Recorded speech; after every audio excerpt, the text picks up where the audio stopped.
Kung iniisip mong magtrabaho dito sa Kuwait, pakinggan mo to. Hindi ito pananakot, real talk lang. Hi guys! Welcome back to my channel. Ako nga pala si Rhea, isa akong OFW dito sa Kuwait at isa rin akong nanay. So ginawa ko tong video na to hindi para sirain ang pangarap ng iba, kundi para ihanda ka sa totoong OFW life, lalo na dito sa Kuwait. Kung OFW ka, aspiring OFW, or may mga kamag-anak kang OFW, then this video is right for you. Bago ako nag-abroad, ang dami kong expectations.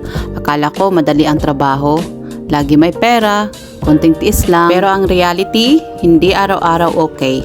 Hindi araw-araw strong ka at hindi lahat ng OFW siniswerte agad. May mga araw na pagod ka na pero kailangan mo pa rin bumangon kasi may umaasa sa'yo sa Pilipinas. Sa mga hindi nakakaalam, ito talaga ang real struggle ng mga OFW. Isa sa pinakamahirap sa pagiging OFW dito sa Kuwait ay homesickness. Dagdag pa dyan ang mahabang oras ng trabaho, culture differences, pressure na dapat kayanin mo. Minsan hindi ka pwedeng magreklamo kasi sasabihin nila, ginusto mo yan eh, di ba? Pero okay lang kasi ito ang nagpapatapang sa amin dito. At para sa mga OFW moms like me, ibang level ang hirap, Zay. Nanay ka pero wala ka sa tabi ng anak mo kasi kailangan mong magtrabaho, lalong-lalo na yung mga nanay nandito tapos yung mga anak nila nasa Pilipinas, di ba? May guilt, may lungkot, may mga gabing umiiyak ka mag-isa.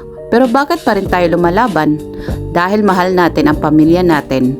Dahil gusto natin ng mas maayos na kinabukasan para sa mga anak natin. Pero alam mo ba, ang dami ko natutunan bilang isang OFW. Kung may natutunan ako bilang OFW sa Kuwait, ito yon. Una, magiging informed. Huwag basta maniwala, magtanong, mag-research.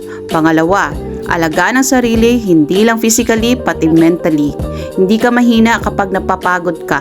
Pangatlo, hindi ka nag-iisa.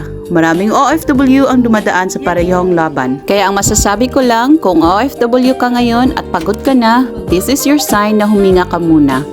Hindi ka mahina, hindi ka nag-iisa. At may dahilan kung bakit ka lumalaban araw-araw. Kaya naman, kung nakarelate ka sa video na to, please like, comment, and share para makarating sa kapwa OFW. Subscribe ka na rin sa channel ko dahil mag-share pa ako ng real OFW stories, awareness, buhay OFW dito sa Kuwait. Para sa lahat ng OFW, saludo ako sa inyo.